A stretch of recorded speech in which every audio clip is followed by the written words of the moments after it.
वृंदावन धाम के लाडिले युगल सरकार प्राणाराध्य प्राण प्रिय श्री श्यामा श्यामजू, समस्त सहचरी वृंद, खग मृग पशु पंछी तरुलता, श्री यमुना रस रानी रजरानी, समस्त ब्रजवासी परिकर के चरणों में कोटिशः प्रणाम, कोटिशः नमन, नमस्कार। हमारा चित्त स्त्री, धन, मकान, पुत्र, परिवार इसी को सत्य मानकर लगा हुआ है और ये सत्य सच्चिदानंद स्वरूप अंदर विराजमान भगवान को ना देखते हुए केवल हम स्त्री शरीर, पुत्र शरीर, परिवार के शरीरों को अपना मानेंगे तो धोखा हो जाएगा, क्योंकि ये शरीर नाशवान है, नाशवान शरीरों से संबंध नाशवान है और इनका चिंतन भी विनाशी है। हमारा दुर्लभ शरीर मिला है अविनाशी पद की प्राप्ति के लिए, भगवत प्राप्ति के लिए। तो अगर इनमें हम अपनी स्त्री, अपना पुत्र, अपना मकान, अपना धन ऐसा भाव करके तन्मय हैं तो हम अपने जीवन को नष्ट कर रहे हैं, विनाश की तरफ ले जा रहे हैं। यदि इसी में विराजमान अविनाशी भगवान को, परमात्मा को देखकर हम निरंतर नाम जप करते हुए संसार की जो भी सेवा है वो करें तो भगवत पूजा मानी जाएगी, भगवत सेवा मानी जाएगी और हमारा कल्याण हो जाएगा। इसीलिए श्रीपाद प्रबोधानंद जी महाराज कह रहे हैं, अलम क्षय सुख प्रदैर युवति पुत्र वित्तादिकैर विमुक्ति कथयाप्यल मम नमो विकुंठ श्रिये परम त्विहि भवे भवे भवतु वार्ष्भाणव्यथ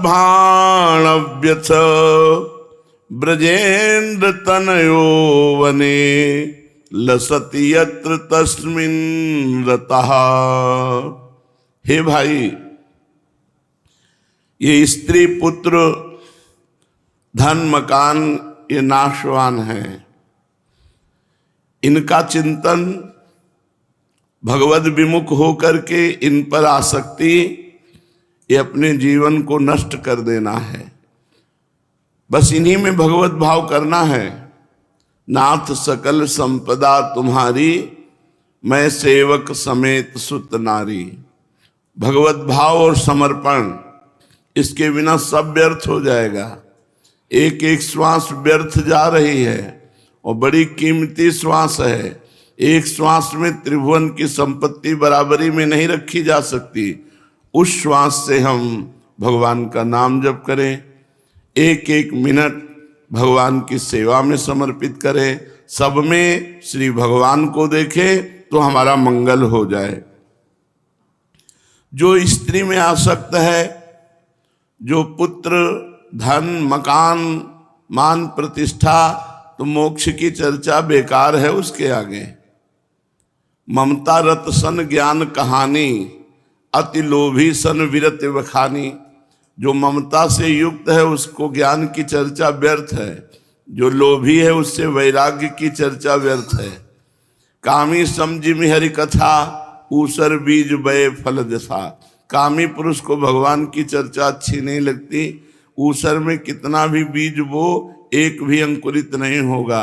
ऐसे ही ऐसे ममतारत, ऐसे लोभ प्रवृत्ति में फंसे, ऐसे काम प्रवृत्ति में फंसे लोगों के सामने मोक्ष चर्चा बेकार है।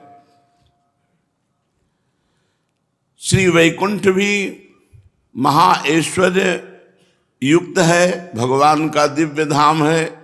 श्रीपाद प्रबोधानंद जी कहते हैं, नमस्कार है पर हमें चाहिए नहीं। हमें कहाँ मन अटकाना है? जहाँ श्री लाडली जू और लालजू अद्भुत प्रेममयी लीला कर रहे हैं।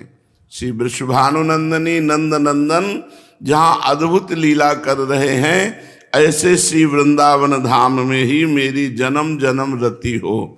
श्रीपाद कह रहे हैं न स्त्री में, न पुत्र में, न धन में, न मकान में, न मोक्ष में, न वैकुंठ में, मेरी केवल यही आशा है कि मुझे बार बार जन्म मिले, हर जन्म वृंदावन वास मिले, जहां प्रिया प्रीतम केली कर रहे हैं ऐसे श्री धाम वृंदावन का मैं वासी बनूं।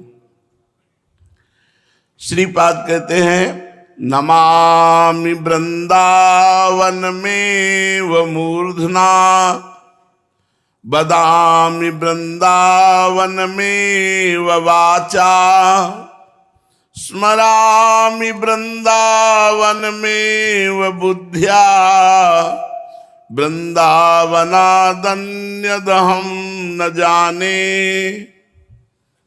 ऐसी कृपा हो जाए कि मैं प्रतिदिन वृंदावन वास करते हुए कई बार वृंदावन को प्रणाम करूं। करना चाहिए, कई बार स्मरण करना चाहिए कि अरे हम तो दिव्य वृंदावन धाम वासी हैं, और बार बार वृंदावन को नमामि वृंदावन में वो मूर्धना सिर रख करके प्रणाम करें। धाम बहुत करुणामय है, सच्चिदानंदमय है, कोई जड़ नगर नहीं है। ये दिव्य भगवान का धाम है। तो जो धामवासी हैं या जो बाहर से आए हुए हैं, मस्तक रखकर वृंदावन धाम को कई बार प्रणाम करें। श्रीपाद कह रहे हैं वो वाणी के द्वारा श्री वृंदावन में भगवत कीर्तन करें। हरिराम व्यास जी बहुत सुंदर भगवान के नामों का कीर्तन कर रहे हैं। नर हरि गोविंद गोपाला, वृंदावन वास हो और वाणी से भगवान नामों का उच्चारण करते हुए घूम रहे हो, हमारा समय कैसे व्यतीत हो रहा हो, बार बार वृंदावन को प्रणाम कर रहे हैं और प्रियालाल का नाम गान कर रहे हैं, गुणगान कर रहे हैं। नर हरि गोविंद गोपाला, दीनानाथ दयानिधि सुंदर, दामोदर नंदलाला, दामोदर नंदलाला, नर हरि गोविंद गोपाला। शरण कल्प तरु चरण कामधेनु, आरत हरन कृपाला, महापतित पावन मन भावन, राधा रमण रसाला, राधा रमण रसाला, नर हरि गोविंद गोपाला, दामोदर नंदलाला, अघ बक बकी वत्स धेनुक, कंस केली कुल काला, साधु सभा हरि पुष्ट करहि दिन, दुष्टन के घर घाला, दुष्टन के घर घाला, जो दुष्टों का विनाश करते हैं। अघासुर, बकासुर, पूतना, वत्सासुर, धेनुकासुर, कंस आदि इनके जो काल हैं, जो साधु सभा को पुष्ट करते हैं, जो पतित पावन हैं, जिनकी शरणागति कल्पतरु है, जिनके चरण आश्रय कामधेनु हैं, जो अपने जनों के दुख का नाश करते हैं, ऐसे गोविंद, ऐसे गोपाल, ऐसे नंदलाल अपनी वाणी से निरंतर इनके नाम का गुणगान कर रहा है उपासक।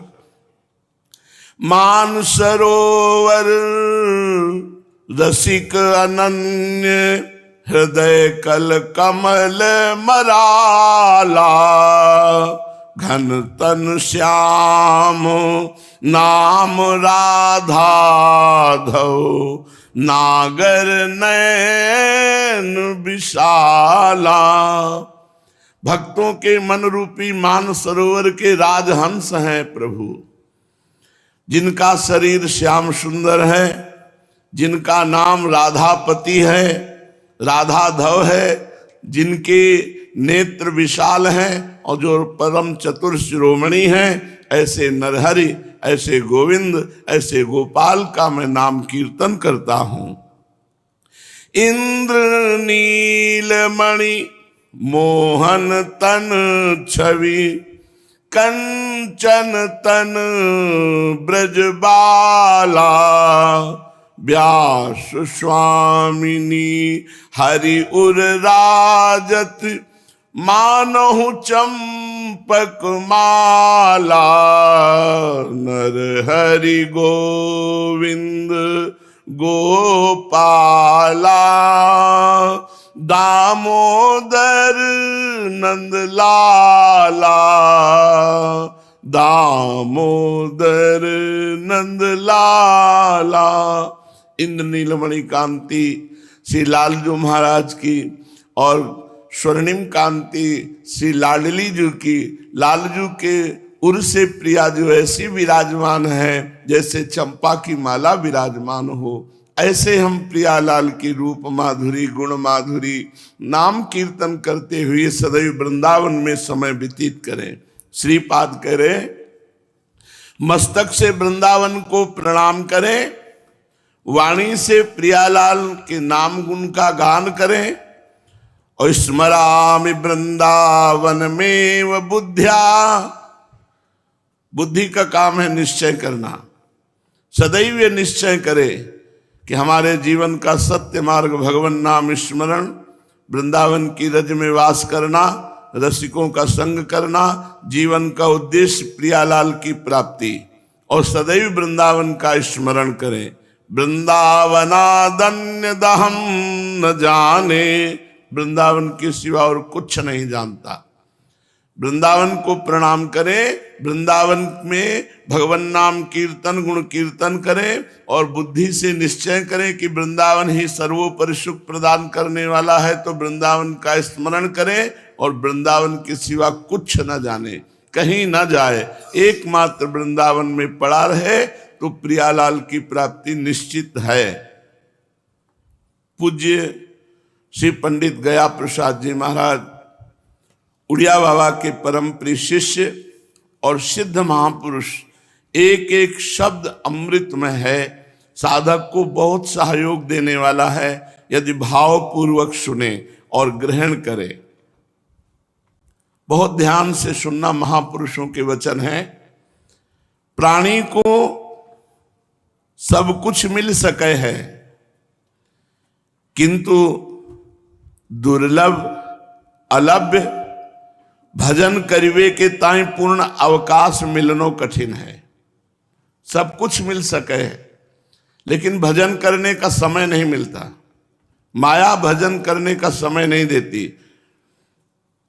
वही यथार्थ में भाग्यशाली है जाकू आज भजन करिबे को पूर्ण अवकाश प्राप्त भयो है।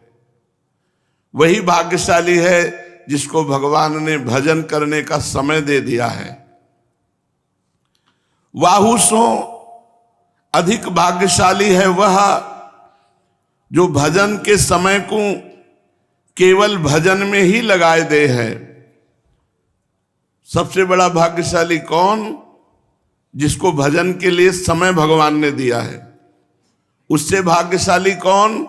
जो उस समय को केवल भजन में ही लगाता, प्रपंच में, मनोरंजन में, बातचीत में, स्तुति निंदा में नहीं, केवल भजन में ही लगाता है।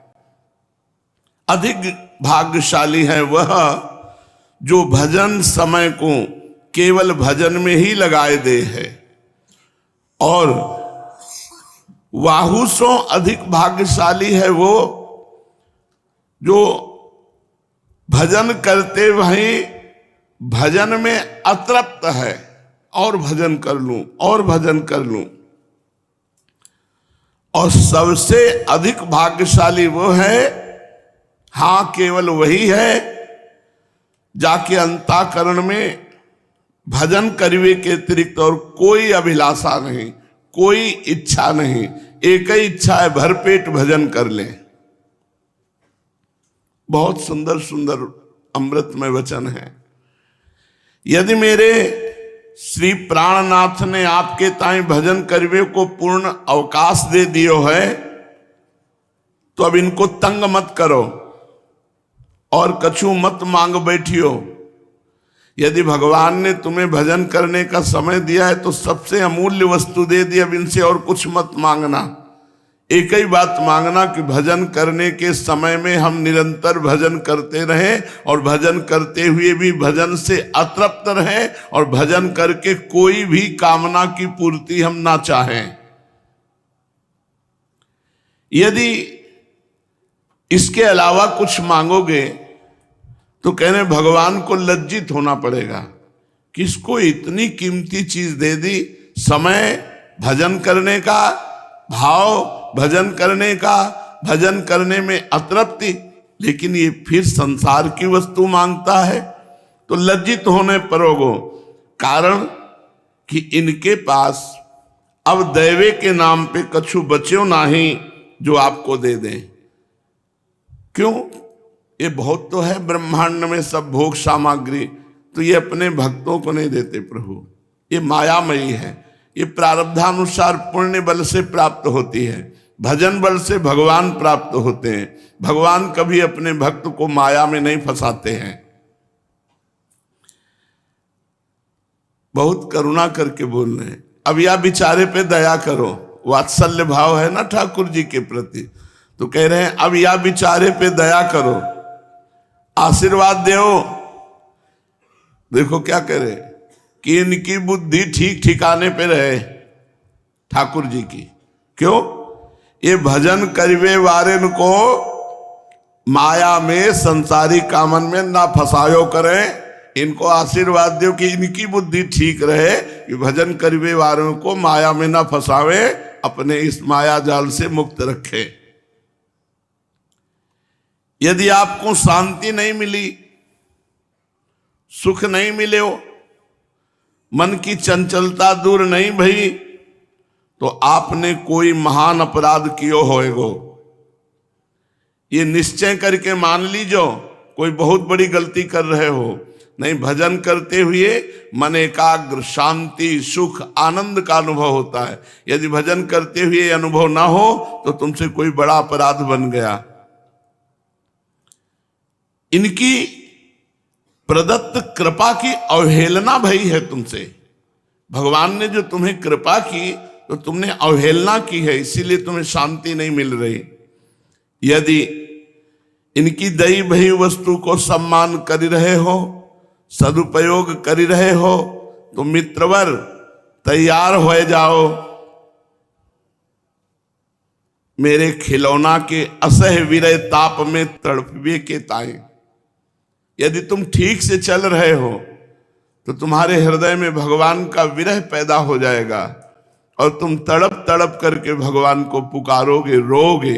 ये इसका फल है, भजन का फल है ये। अगम यद्वा अलभ्य मानिक निराश मत होए बैठियो।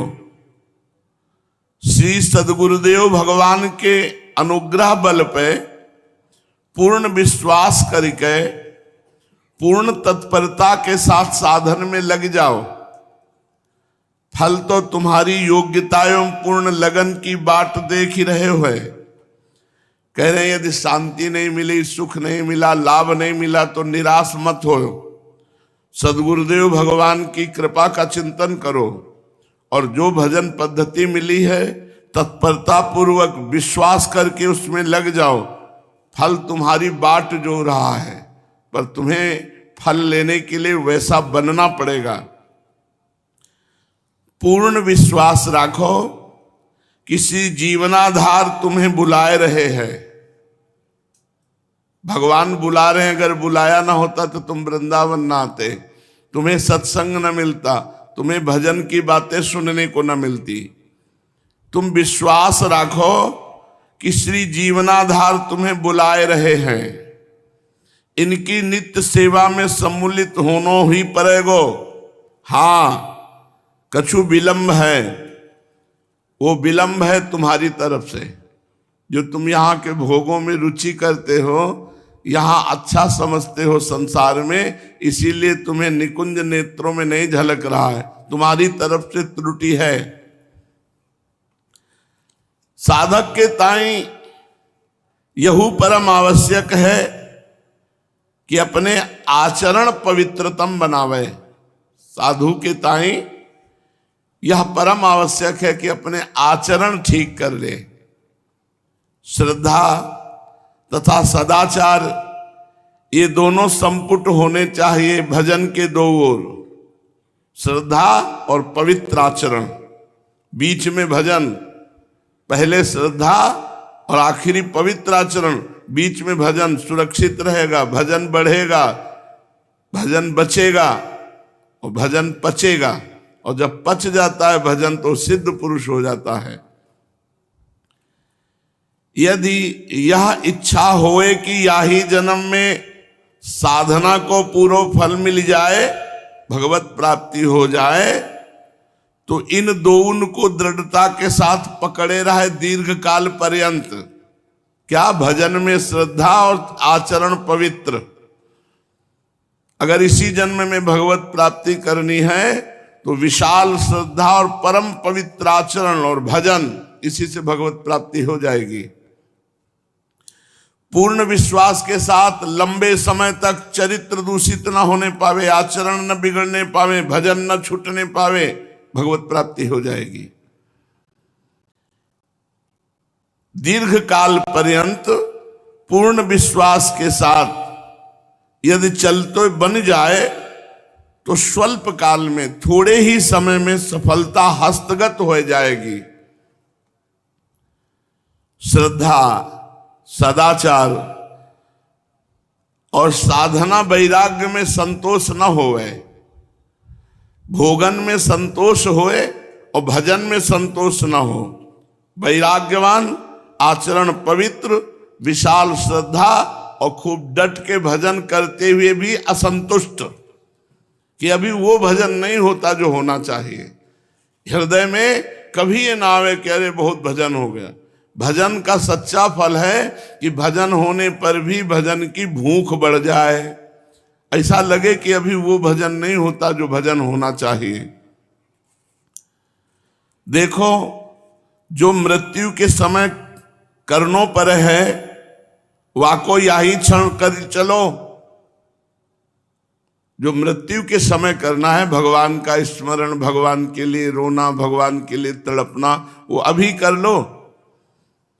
संसार की ओर सो आंख मूंद के अंतःकरण में श्री जीवन सर्वस्व को पूर्ण स्मृति जगए, यही तो उत्तमोत्तम मृत्यु है। संसार से मुख मोड़ लिया और हर समय भगवान के चिंतन में है, सच्ची मृत्यु यही है। सच्ची मृत्यु का मतलब उत्तम, अब दोबारा मृत्यु नहीं होगी। को कहा यह मृत्यु है, यह तो अमरत्व है, भगवान की स्मृति। संसार में जो कछु होए रहे हो है, होन देओ, तुम तो अपने भजन के लक्ष्य पर डटे रहो।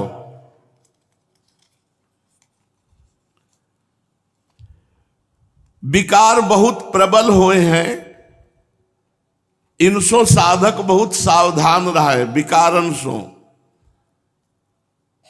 कैसे सावधान रहे? हर समय भगवान को चिंतन करे। चिंतन और भगवान एक ही है। जैसे हम राधा राधा राधा राधा, तो मानो हम किशोरी जी के समीप हैं, किशोरी जी राधा नाम से हमारी जिह्वा में विराजमान है। इसी से विकारों से बचा जा सकता है। लक्ष्य, कर्तव्य, सत्संग के वाक्य, श्री भगवत कृपा विशेषतया, यही चिंतनीय है। हर समय लक्ष्य हमारा भगवत प्राप्ति, कर्तव्य भजन, और जो साधु महात्माओं के सत्संग के वाक्य हैं उनका मनन, उनका चिंतन। और जगत के जितने साधु हैं सबही साधु सम्माननीय हैं, काहू की निंदा न करे। साधक को 3 महाबाधा पहुंचावे हैं। समस्त संत समाज को कहनो है, इन 3 से पूरो पूरो बच जानो। पुरुष शरीर हो तो स्त्री शरीर सो कैसो हूं संपर्क न करें, और स्त्री शरीर हो तो पुरुष शरीर से कैसे हूं संपर्क न करें। दूसरा, द्रव्य इकट्ठा करवे से बचे। जैसे बने निर्वाह कर ले, पर रुपया किसी से ना मांगे, रुपया इकट्ठा करने से बचे। और तीसरो, मान बड़ाई पूजा प्रतिष्ठा से बचे तो भगवत प्राप्ति हो जाए। समस्त साधु समाज में ये 3 बातें बचने के लिए, कंचन कामिनी कीर्ति। तो कह रहे हैं अगर पुरुष शरीर हो तो स्त्री शरीर से बचे, स्त्री शरीर हो तो पुरुष शरीर से बचे, कैसे हो संपर्क ना रखे, रुपया इकट्ठा करने से बचे, और प्रणाम नमस्कार मान प्रतिष्ठा से बचे। तीनों सरल नहीं हैं, युग के देखत भय ये तीनों महाप्रबल हैं।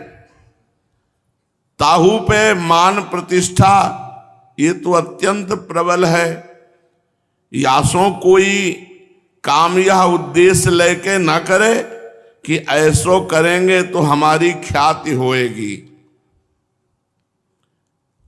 इन 3 पर विजय प्राप्त करे। स्त्री संसर्ग नहीं, रुपया इकट्ठा नहीं, प्रणाम नमस्कार ये नहीं, और खूब डट के भजन, तो उसे भगवत प्राप्ति हो जाए। भगवान नाम को अभ्यास बनावे, सतत नाम जप जिह्वा से होत रहे। एक एक शब्द अमृत में है।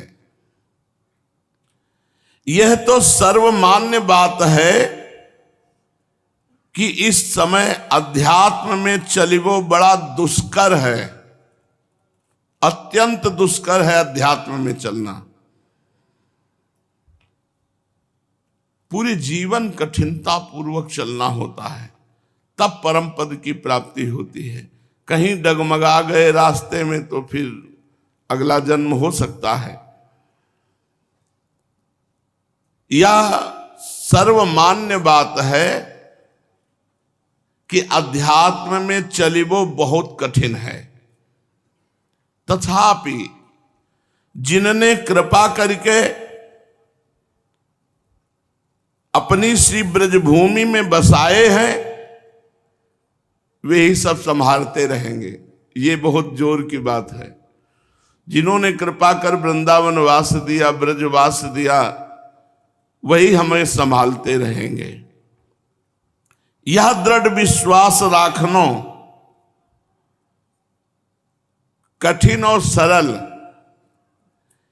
इन 2 शब्दन पे विचार करें तो कठिन है जीव के ताई और सरल है भगवान के ताई। तो हम भगवान की शरण में है तो सरल हो जाएगा। अध्यात्म में चलिवो सर्वमान्य है कि बहुत कठिन है, पर जिन्होंने हमको अध्यात्म में खींचा है वही हमें संभालेंगे। हमारे लिए कठिन है अध्यात्म, लेकिन भगवान के लिए सरल है। तो भगवान की शरण में है और वो हमें चलाएंगे तो सरलता पूर्वक हम निकल जाएंगे। श्री भगवान के आश्रित रहो, हर समय प्रभु की चरण आश्रित रहो। श्री प्राणनाथ को दृढ़ता पूर्वक अवलंबन ले लो, दृढ़ता पूर्वक प्रभु का सहारा ले लो। सबई सुलभ जग जीव कहा, भय ईस अनुकूल। सब कुछ ठीक हो जाता है यदि इष्ट अनुकूल हो। इष्ट अनुकूल कैसे होते हैं? दृढ़ता पूर्वक हृदय से भगवान के चरणों का आश्रय ले लेने से। अपने नाम की कुटिया कभी नहीं बनानो। विरक्त को चाहिए अपने नाम की जमीन, अपने नाम की कुटिया कभी नहीं। कोई पद प्रतिष्ठा ना लेनो, कोई बड़ा पद अधिकार ना लेना, अपने मन सो नहीं, श्री सदगुरुदेव भगवान जैसी आज्ञा करें जैसे बने, केवल दुलारे कन्हैया में ही प्रेम बढ़ानो।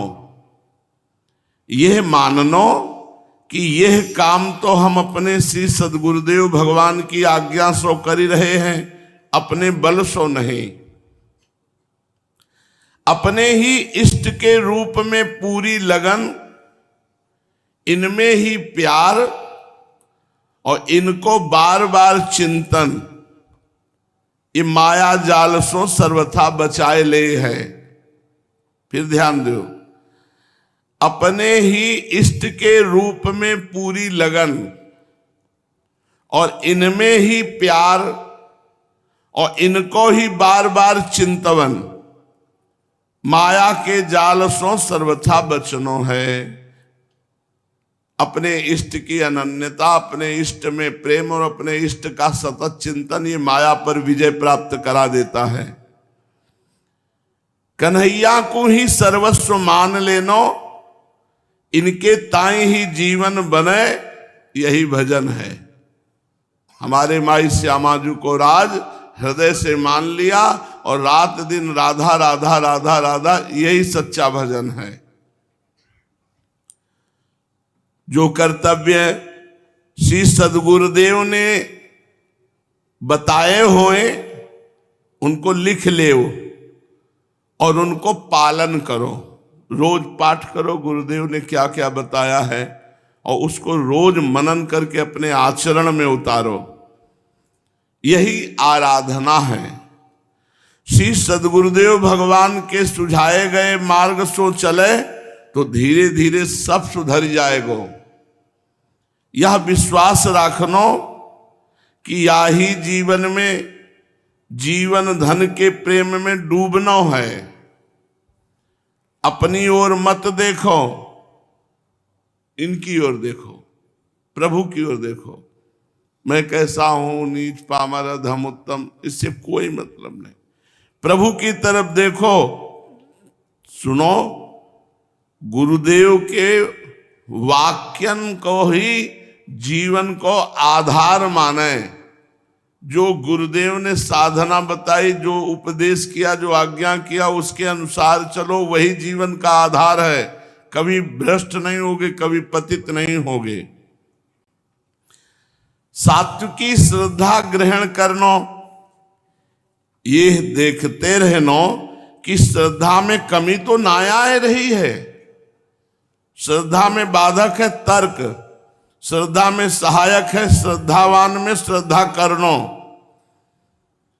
बिना भजन किए श्रद्धा ठहर नहीं सके और श्रद्धा को पुष्ट करे है पवित्र आचरण, और श्रद्धा ही भगवत साक्षात्कार करावे। बहुत कम बोलने का अभ्यास करो, बहुत कम बोलना, ये सब साधकों को चाहिए। कम बोलना सीखे, मौन रहना सीखे। वैसे अगर ये कर सको तो बहुत भजन भी बनेगा और मौन भी। ये जिह्वा का अग्रभाग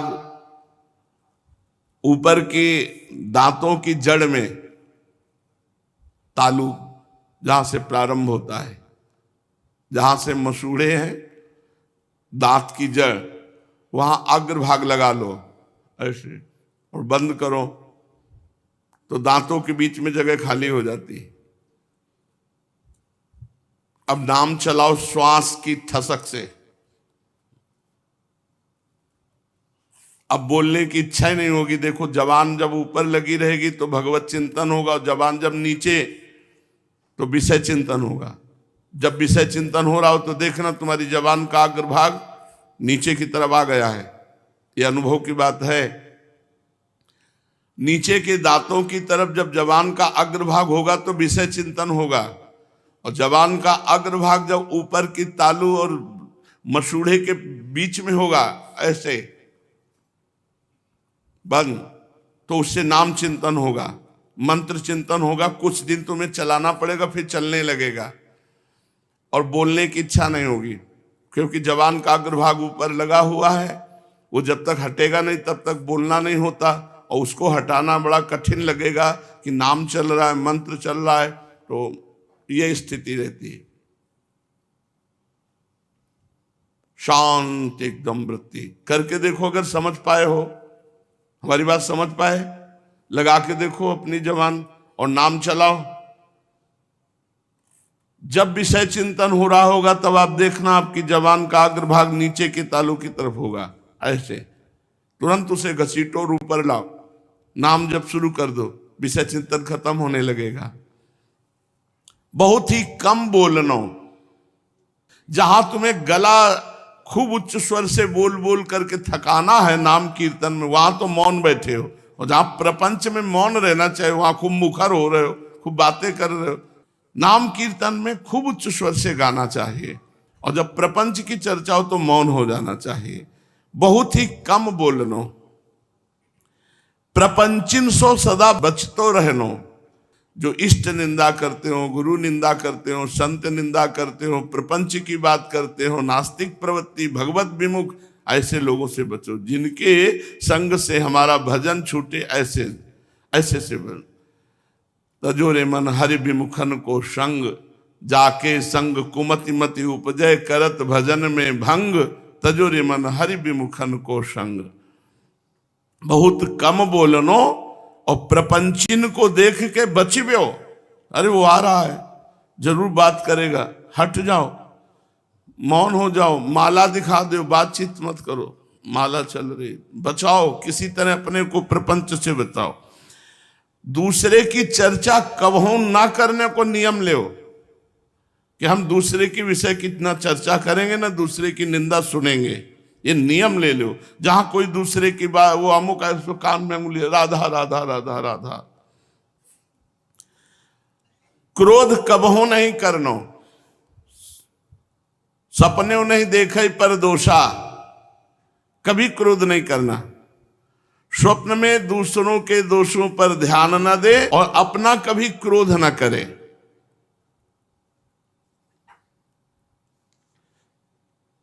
जब तक हमारे हृदय में दृढ़ता नहीं होगी तब तक दोषों का नाश नहीं होगा। हमें दृढ़ रहना है कि हमें मौन रहना है, उचित बोलना है, प्रपंचियों से बचना है, कभी गुस्सा नहीं करनी है। ये भजन करने के लिए बहुत आवश्यक बातें हैं। प्रतिक्षण सावधान रहे कि कोई इंद्री कुमार्ग में न चली जाए। व्यर्थ चिंतन, व्यर्थ वार्ता, इनसो मन को बचाते रहनो। सद्बुद्धि के द्वारा मन को समझाते रहनो और सदैव भगवत विचार, भगवत क्रिया, इसी में रहनो। भगवत क्रिया करना, भगवत विचार करना, भगवत चिंतन करना, संसार चिंतन छोड़ना, सांसारिक अपराधमयी जो भगवत विमुख क्रियाएं हैं उनको छोड़ना। जो शास्त्रन में लिखो है, जो संत जन गुरुजन कहे हैं, वाकु बिना सोचे विचारे ज्यों की त्यों मान लेनो ही श्रद्धा है। अगर संत जन गुरुजन शास्त्र में जो लिखा है उस पर कोई तर्क मत करो, अपनी बुद्धि मत लड़ाओ, जैसा कह रहे हैं बिल्कुल वैसे ही चलो, आनंद हो जाएगा। सीधे शब्दन सो यो समझो कि अपनी बुद्धि सो काम नहीं लेनो। जो संत जन कह रहे हैं, जो गुरुजन कह रहे हैं, जो शास्त्र कह रहे हैं, हमको अक्षरशः वैसे ही मानना है। श्रद्धा ही तो अध्यात्म को मूल है, इसी को श्रद्धा कहे हैं। सात्विकी श्रद्धा तो कछु और हु गहराई की है। श्रद्धा में ये लोभ तौर है कि हम इनकी आज्ञा पे चलेंगे तो हमारो परलोक सुधरेगा, या में कछु स्वार्थ की गंध है। किंतु सात्विकी श्रद्धा में तो यहू नहीं रहे, वहां तो केवल इतना ही भाव रहा है कि ना हमें लोक की चिंता है न परलोक की चिंता है बनिबे की। हम तो अपनो सौभाग्य यही में माने कि ये हमें आज्ञा करे हैं।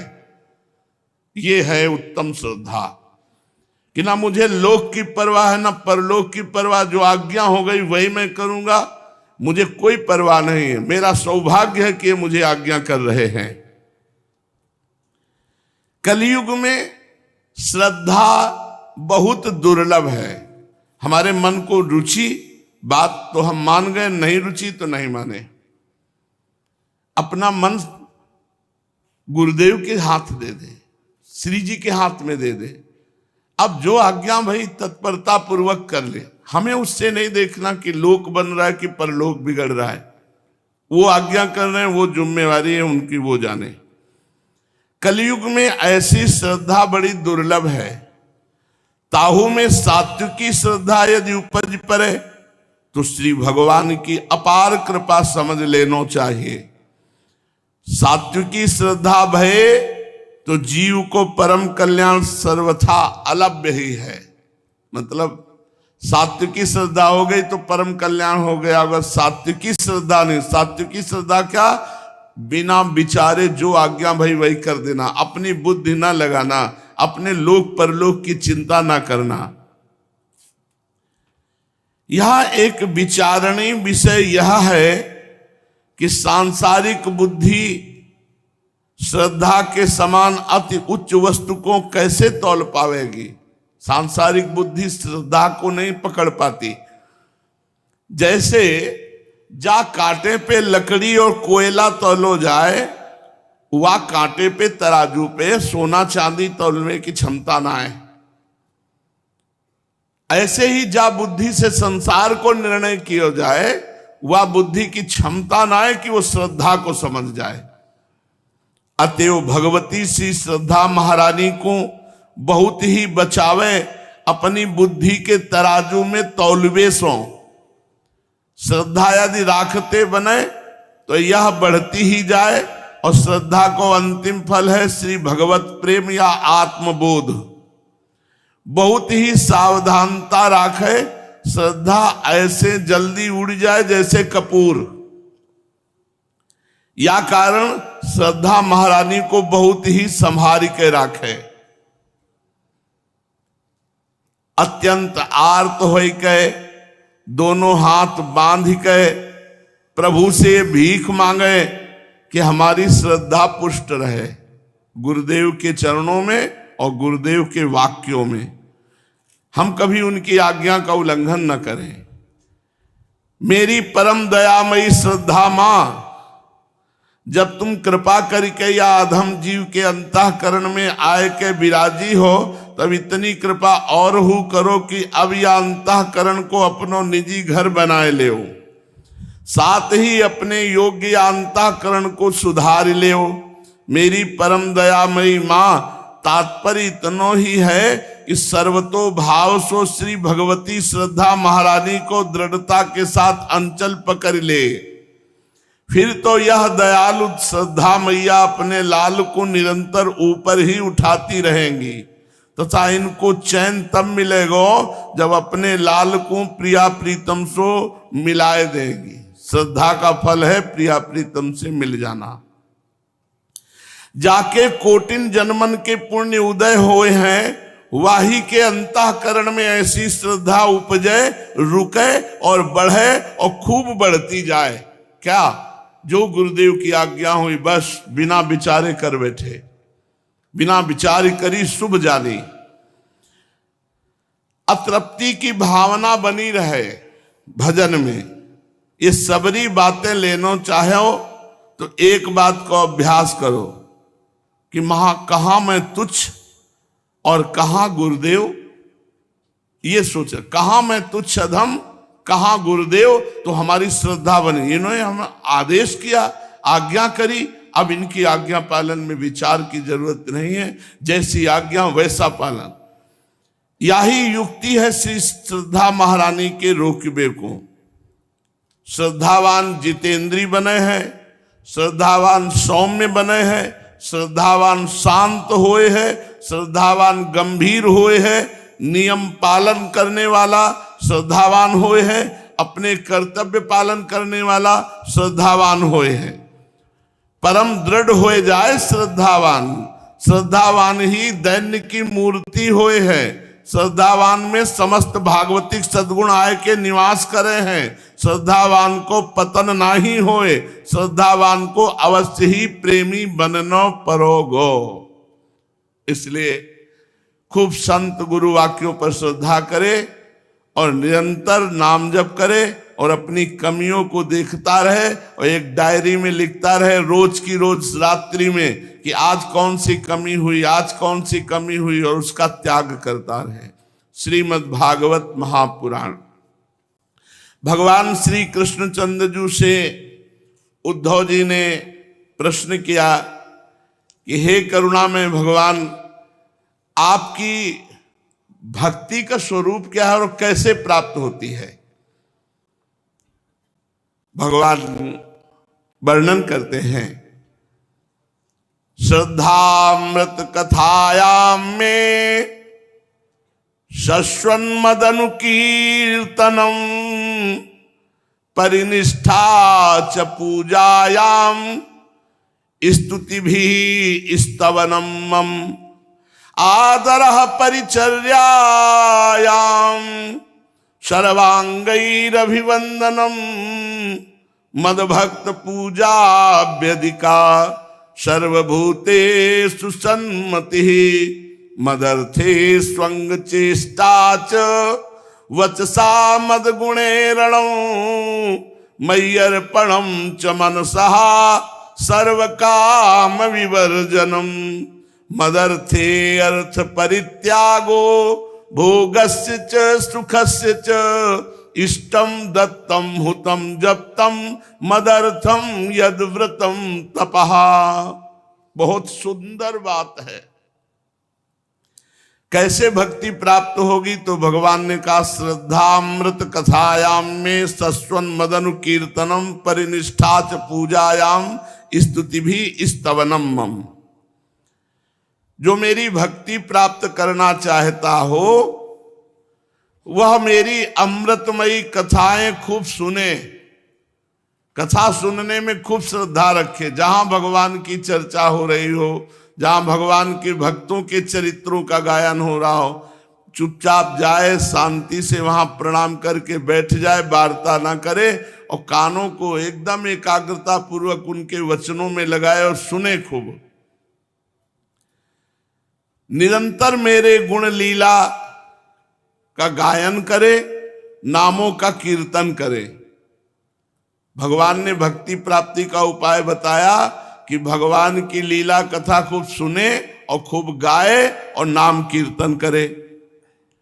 मेरी पूजा में अत्यंत निष्ठा रखे, भगवान की सेवा, विग्रह, छवि, इनमें विशाल श्रद्धा रखे कि साक्षात भगवान विराजमान है, साक्षात प्रियालाल विराजमान है। नाम सेवा साक्षात प्रियालाल है और खूब सेवा में भाव रखे और स्तोत्रों के द्वारा मेरी स्तुति करे, प्रभु की स्तुति करे। यहाँ अपने यहाँ स्तुति नहीं, पद गायन है। मंगला के अलग, श्रृंगार के अलग, राजभोग के अलग, उत्थापन के अलग, संध्या के अलग, वन विहार के अलग, शयन के अलग, समय समय के सब पद हैं। तो वो सेवा भी करे और पद गायन भी करे। और जब सेवा पूजा पद गायन हो जाए तो सामने साष्टांग लौट करके प्रणाम करे। नियम दिया गया था 11, 21, 51 स्वयं नियम ले लो, ठाकुर की दंडवत करो। करते हैं, चल रही है अभी साधना वही जो जीवन में ले और जब तक शरीर काम करे तब तक। अब जब शरीर ही नहीं काम कर रहा है तो दंडवत कैसे करे? नहीं, तब तक दंडवत करता रहे। सामने साष्टांग लौटकर अपना मंत्र अंदर उच्चारण करे, अंदर ही अंदर, और हाथ जोड़कर फिर खड़ा हो जाए, फिर मंत्र उच्चारण करते हुए प्रणाम करे। और भगवान कह रहे हैं कि मेरे से भी अधिक मेरे भक्त का आदर करे। अगर भक्ति हृदय में धारण करनी है तो मदभक्त पूजा व्यधिका सर्वभूतेषु मन्मति, सब में तो भगवान का भाव करे, भक्तों में भगवान से बढ़कर भाव करे, ये बड़ी बात है। भक्तों की पूजा मेरी पूजा से बढ़कर करे और समस्त प्राणियों में मुझे ही देखे। अपने एक एक अंग की चेष्टा केवल मेरे लिए ही करे, वाणी से मेरे ही गुणों का गान करे और अपना मन भी मुझे ही अर्पित कर दे तथा सारी कामनाएं छोड़ दे मेरे ऊपर। भगवान की इच्छा होगी तो पूर्ण हो जाएगी, भगवान की इच्छा होगी तो नहीं पूर्ण होगी। पूर्ण होने और नहीं पूर्ण होने में दोनों में हमें खुशी रहना है, दोनों में हमें प्रसन्न रहना है, क्योंकि भगवान जो उचित समझेंगे वो कामना पूर्ण कर देंगे। और खास बात भगवान करें, मदर्थे अर्थ परित्यागो, मेरे लिए जो धन के द्वारा मिलता है भोग उसका त्याग कर दे।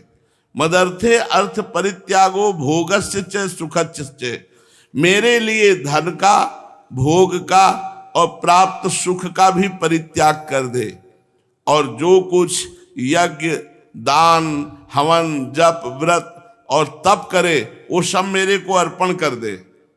मयि अर्पणम च मनसा सर्व काम विवर्जना, सब जितने भी कार्य हैं भगवत पूजा के भाव से करो और भगवान को अर्पित कर दो।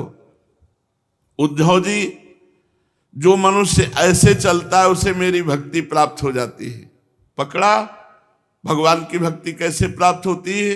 भगवान की खूब कथा सुनने से, भगवान की लीला भरे पद गायन करने से, नाम संकीर्तन से, भगवान की सेवा पूजा, उनको साष्टांग प्रणाम और भक्तों को भगवान से बढ़कर के मानना, अपने एक एक अंग की चेष्टा भगवान के लिए करना और हर कर्म भगवान को समर्पित कर देना, सारी कामनाएं भगवान को अर्पित कर देना कि जो मनावे सो पूरी करो, अब जोई जोई प्यारो करे सोई मोहि भावे। भगवान के लिए धन, भोग, प्राप्त सुखों का परित्याग और यज्ञ, दान, हवन, जप, व्रत, तप जो किया जाए सब भगवान को अर्पित किया जाए। इससे मेरे प्रति आत्म निवेदन कर देने से उनके हृदय में मेरी प्रेममयी भक्ति का उदय होता है और जिससे मेरी भक्ति प्राप्त हो जाती है उसके लिए और किसी दूसरी वस्तु का प्राप्त होना शेष नहीं रह जाता। इस प्रकार धर्मों का पालन करने से चित्त में जब सतोगुण की वृद्धि होती है तब वह शांत होकर आत्मा में लग जाता है। उस समय साधक को धर्म, ज्ञान, वैराग्य और ऐश्वर्य स्वयं ही प्राप्त हो जाता है। ये संसार विविध कल्पनाओं से भरपूर है। सच पूछो तो इसका नाम तो है किंतु कोई वस्तु नहीं है। जब चित्त इसमें लगा दिया जाता है तब इंद्रियों के साथ इधर उधर भटकने लगता है और जब चित्त संसार का चिंतन करता है तो रजोगुण की बाढ़ आ जाती है। इसीलिए नाशवान असत्य वस्तु उसे सत्य और सुखद लगने लगती है और उसके धर्म, ज्ञान आदि तो लुप्त हो ही जाते हैं। वो अधर्म, अज्ञान और मोह का भी शिकार बन जाता है। उद्धव जी, जिससे मेरी भक्ति हो वही धर्म है। धर्म का स्वरूप क्या? जिससे भगवान की भक्ति हो वही धर्म है। जिससे ब्रह्म और आत्मा की एकता का साक्षात्कार हो वही ज्ञान है और विषयों से असंग निर्लेप रहना ही वैराग्य है और अनिमादिक सिद्धियां ही ऐश्वर्य है। उद्धव जी ने कहा, हे रिपुसूदन श्री कृष्ण, यम और नियम कितने प्रकार के हैं? हे श्री कृष्ण, सम क्या है? दम क्या है? प्रभु, तितिक्षा और धैर्य क्या है? दान, तपस्या, शूरता, सत्य और रित का भी स्वरूप बताइए। त्याग क्या है? अभीष्ट धन कौन सा है? यज्ञ किसे कहते हैं? दक्षिणा क्या वस्तु है? हे श्रीमान केशव, पुरुष का सच्चा बल क्या है? भग किसे कहते हैं? लाभ क्या वस्तु है? उत्तम विद्या, लज्जा, श्री तथा सुख और दुख, ये क्या है? बड़ा प्रश्न किया। कहा पंडिता कस्य मूर्खा, कह पंथा उत्पथश्च कहा, का स्वर्गो नरकः कहा, स्वित को बंधुरुत किम गृहम। हे प्रभु, पंडित और मूर्ख के लक्षण क्या है? सुमार्ग और कुमार्ग का क्या लक्षण है? स्वर्ग और नरक क्या है? भाई बंधु किसे मानना चाहिए और घर क्या है? धनवान और निर्धन किसे कहते हैं? कृपण कौन है? ईश्वर किसे कहते हैं? हे भक्तवत्सल प्रभु, आप मेरे इन प्रश्नों का उत्तर दीजिए और साथ ही इनके विरोधी भावों की भी व्याख्या कीजिए। भगवान श्री कृष्ण ने कहा कि जो यम है वो 12 है। अहिंसा, सत्य, अस्तेय, असंगता, लज्जा और असंचय, आस्तिकता, ब्रह्मचर्य, मौन, स्थिरता, क्षमा और अभय, ये 12 यम है। बहुत बड़ी बात है यम नियम।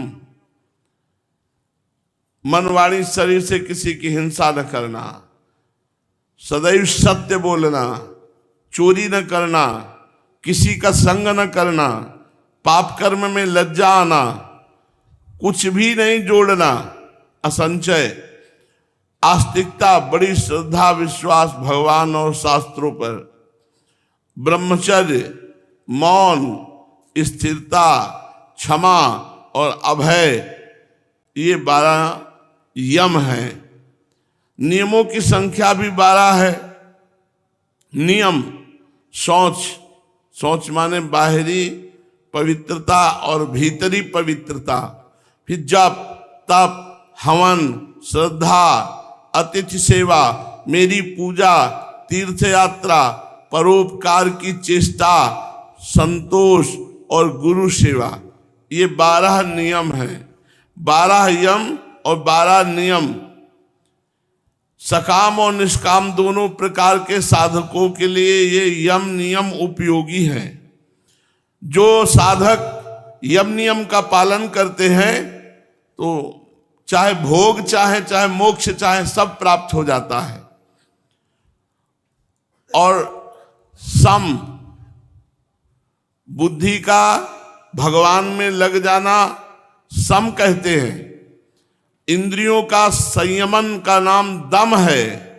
न्याय से प्राप्त दुख के सहने का नाम तितिक्षा है। जिह्वा और जनेन्द्रिय पर विजय प्राप्त करना ही धैर्य है। किसी से द्रोह ना करना, सबको अभय दान देना, ये सबसे बड़ा दान है। कामनाओं का त्याग करना उत्तम तपस्या है। अपनी वासनाओं पर विजय प्राप्त करना शूरता है। सर्वत्र समरूप परमात्मा का दर्शन करना ये सत्य है। इसी प्रकार सत्य और मधुर भाषण ही महात्माओं ने रित कहा है। कर्मों में आसक्ति न होना ही शौच है। कामनाओं का त्याग ही सच्चा संन्यास है। धर्म ही मनुष्य का अभीष्ट धन है। मैं परमेश्वर ही यज्ञ हूं। ज्ञान का उपदेश देना ही दक्षिणा है और प्राणायाम ही श्रेष्ठ बल है। इस तरह भगवान उद्धव जी के प्रश्न का सम्यक उत्तर दे रहे। ये यम नियम, शम, दम, प्राणायाम, तितिक्षा, ये सब हो जाएगा यदि आप नाम जप कर रहे हो। निरंतर नाम जप करो। अलग से यम नियम ये सब धारण करना बहुत कठिन है। जो मिले भोग लगा के पालो और खूब गाओ, खूब नाम जप करो, सब ठीक हो जाएगा। प्रभु के पावन चरित्रों से भरे हुए जो पद हैं उनको गाओ और नाम जप करो, ये सब ठीक हो जाएगा। जितना शास्त्र में लिखा है सब अपने आप आपके हृदय में प्रकाशित होगा। शेष